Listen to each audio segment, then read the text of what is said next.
Hey everybody, it's Oracle back here once again for another video, and we have to finish off the Resident Evil videos that I've been doing. Been a long while. I mean, been busy doing other things. Of course, you know, it's Christmas. We're going to go ahead and we're going to do the rankings of the Paul W.S. Anderson, Milla Jovovich Resident Evil franchise. There are 6 films. We got Resident Evil, Resident Evil Apocalypse, Resident Evil Extinction, Resident Evil Afterlife, Resident Evil Retribution, and Resident Evil The Final Chapter. And I gotta tell you, the only one that even came close to the games was Resident Evil Apocalypse. Nemesis was basically head on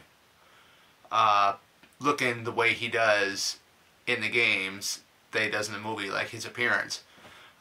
You also get the introduction to Jill Valentine. You do get Carlos. I haven't seen these movies in a while, so we're actually starting off with Resident Evil Apocalypse. Resident Evil 1, I would say Resident Evil Apocalypse is probably my #1 favorite out of this entire franchise. Resident Evil 1 was so-so. It didn't have any of the heroes from the games in it. It, you know, had, of course, you have Alice. You do have the zombies. You have the zombie dogs, or cerebras, whatever you want to call them.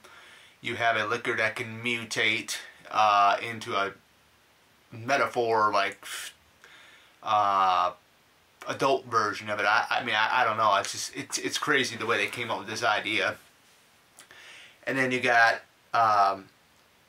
Resident Evil Extinction, which has a very, very awesome scene that's with the crows, the zombie crows. The only reason why the crows become zombies is because they're feeding on the flesh of the dead that has the T-virus in them. And it just, I thought that whole scene in there on the bus with them coming through the front window was awesome. Plus it's like set in the desert too, which is really, really cool. Out in the middle of nowhere, guys. So, and then we got Resident Evil Afterlife. You do get, I think this is the one where you do get Jill in her Resident Evil 5 jumpsuit with the red jewel thing that's basically mind controlling her. It's implanted on her chest. Sorry, I had to go ahead and, you know, but I had to demonstrate that. But this thing is probably about this big. It's like a spider-like thing, but it's got like a red jewel in the middle of it. And it's implanted in the middle of Jill's chest. And it's basically brainwashes her.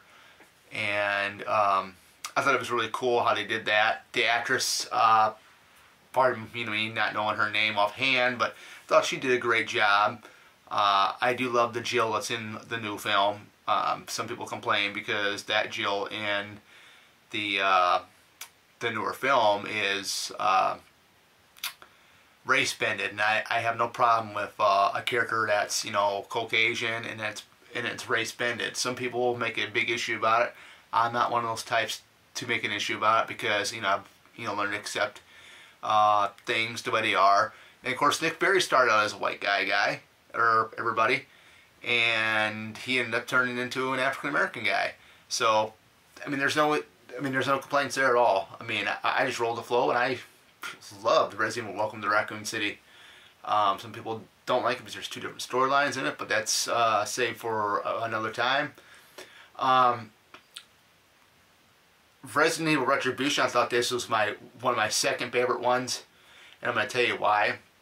I like the whole underground aspect of it because it's like I wouldn't say like a virtual reality type thing, but the different scenarios, they go from Tokyo, Russia, really interesting stuff. And plus Milla Jovovich's black leather bodysuit is awesome.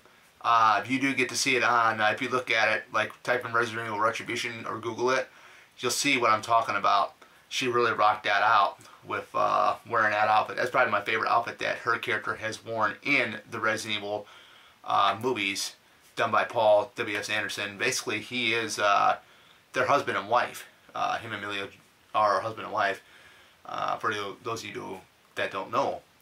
Now, Resident Evil The Final Chapter, I was bummed out. I saw this in theater up north.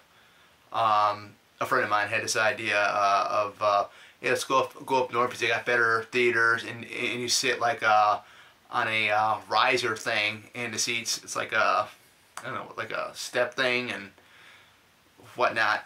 The movie was okay because if you look at the ending of Retribution, what happened to Ada? What happened to Leon? What happened to Jill? Nothing was mentioned about him. The whole scene is them at the White House and all these monsters are coming at him. The start of the movie is all the aftermath is done. The city and the White House is pretty much sitting in ruins. So, just to go ahead and think about it, and, you know, I'm going to tell you right now, the ones that I really liked, I'll rank Resident Evil Apocalypse as number 1. Resident Evil Extinction is number 2. Resident Evil Retribution as my number 3. Resident Evil Afterlife is my number 4. And there you go. So, not much I can say about this, but like I said, I haven't seen the films in a long time, but I definitely recommend if you guys are interested in seeing it, but just don't be fooled because there is no Alice character in the games. So, there we go. So, take care.